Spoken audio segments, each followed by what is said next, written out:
Overwhelmingly, impregnably, and proudly, the mighty castle of Alhambra, the name of which in Arabic means the Red One, rises up on a hill above the Spanish city of Granada.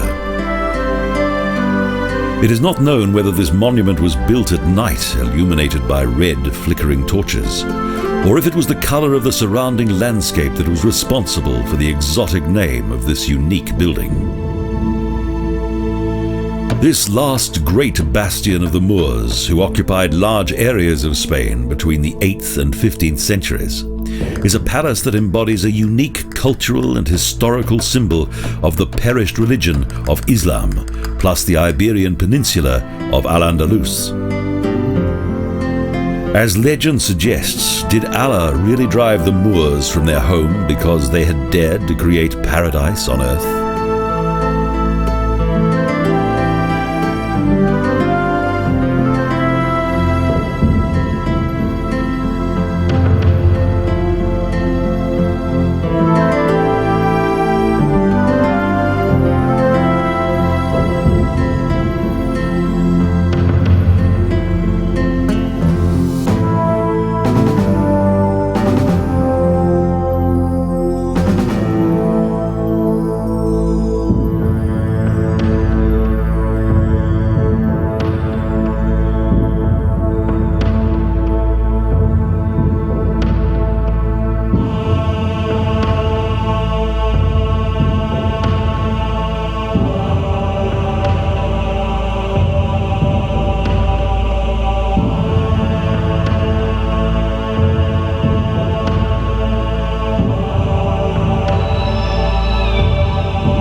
At the end of the 15th century, Christian armies had already recaptured large regions of the country.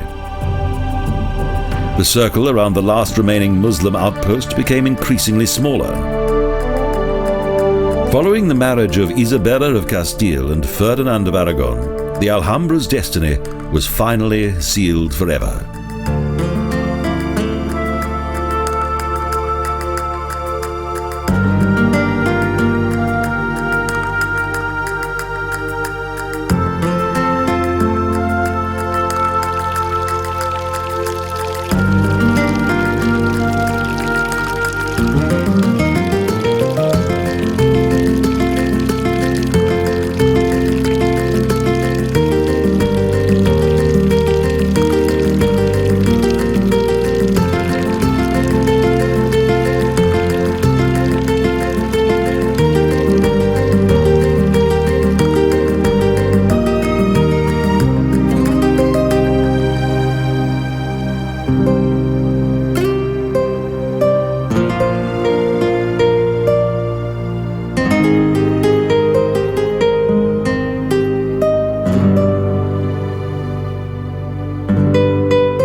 Considering the enemy's military superiority, in 1492 the Moors were forced to abandon their kingdom, including their city and fortress, thus leaving it in the hands of the Christians without a fight.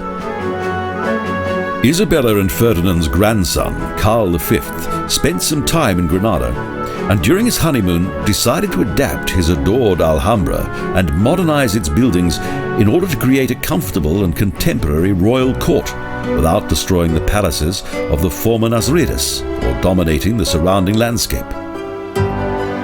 Influenced by Italian architecture, the elegant and richly decorated palace was never fully completed.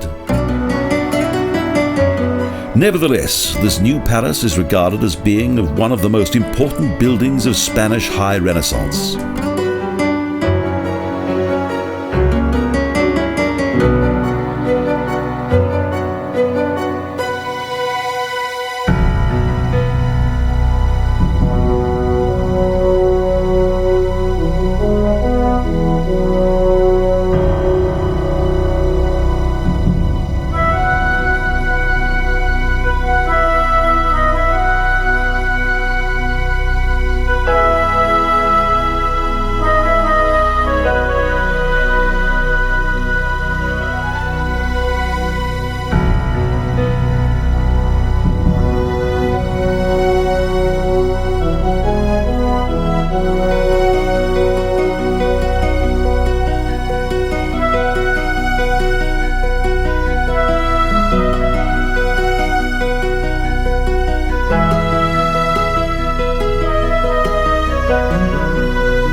Hidden within its somewhat plain walls, there is a fairy tale palace.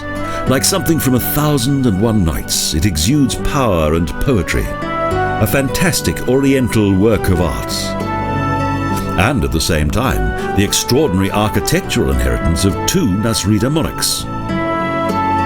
Yusuf I and Muhammad V created a splendid and luxurious residence that in both size and magnificence easily surpassed all the other Moorish monuments in Spain.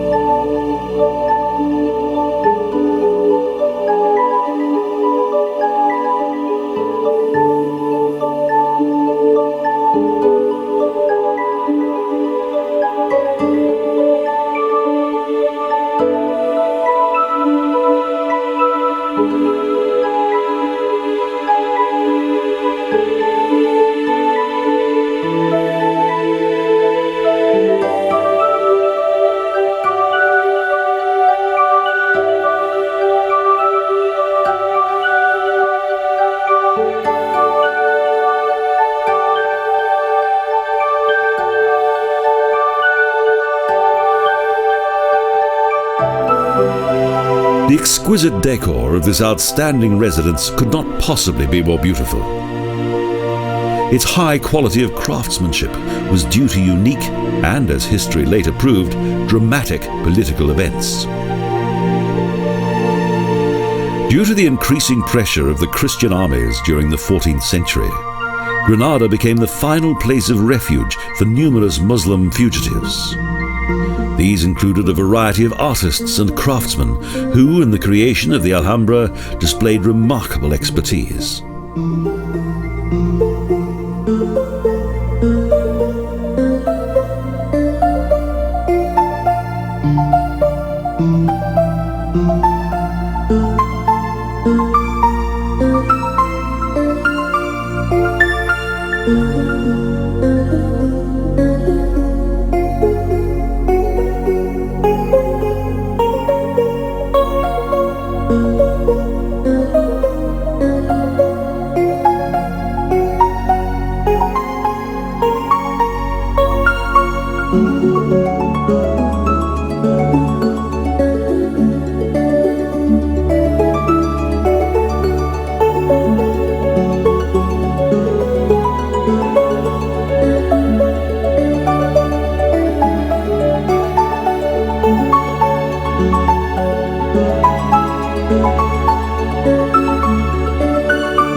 The Moors' admiration of the precious, life-sustaining element of water is omnipresent.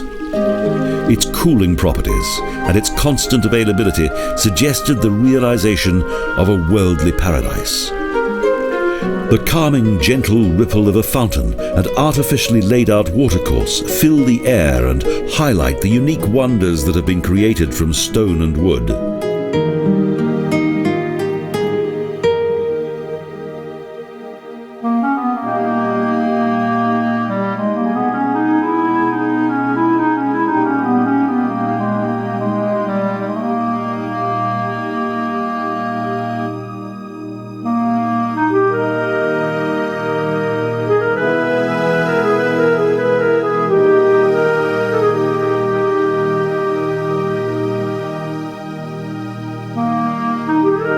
The Lion Court, a supreme achievement of Moorish architecture.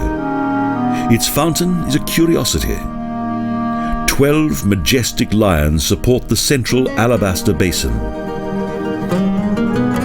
The court was once the heart of the royal harem. Only the Sultan and his concubines, his children and servants were allowed to enter this private empire.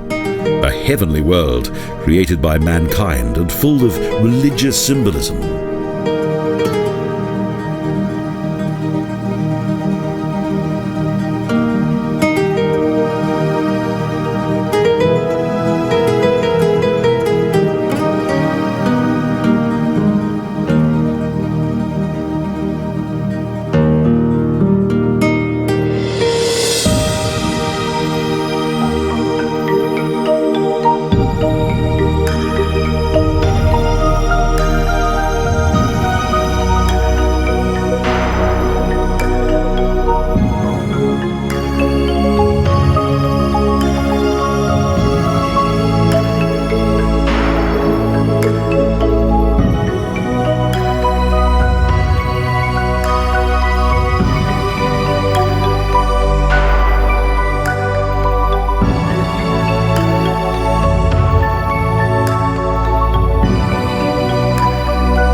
The Moors transformed the arid land of southern Spain into blossoming Andalusian gardens.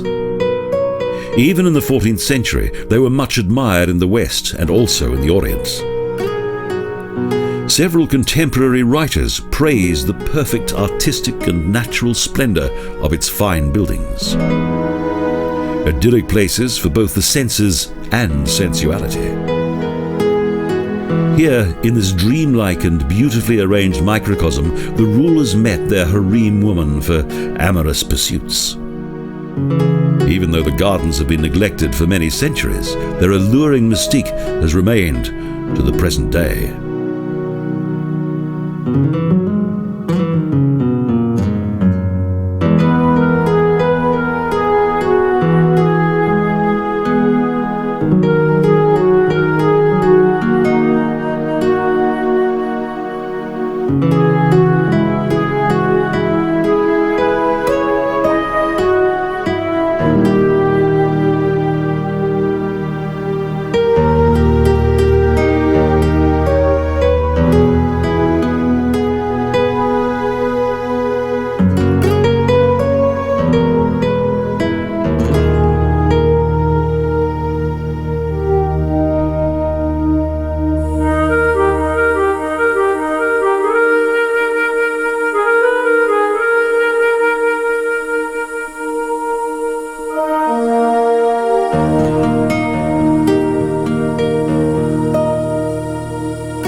During the lifetime of the sultans, the Generalife was known as one of the most magnificent gardens in the world. Its beauty inspired both Oriental and Western poets. Thus, the great Moorish poet Ibn Zamrak compared the city of Granada to a crown. The Alhambra symbolized the ruby on top of his regal crown. When the Nasridas nobility left their fairy tale castle behind, and the Christian conquerors lost interest in it, for many years the palace was neglected.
It was not until the American author Washington Irving that the residents enjoyed, like Sleeping Beauty, a reawakening. In the middle of the 19th century, during his several visits to Europe, the author spent some time in Granada. In his famous Tales of the Alhambra, Irving described the first flowering period of the Moorish court of Yusuf I with romantic and enthusiastic words. Shortly after this, Irving's stories gave rise to a new wave of enthusiasm for this fantastic building. Although Irving glorified the historic facts, his work played a large part in the preservation of the palace.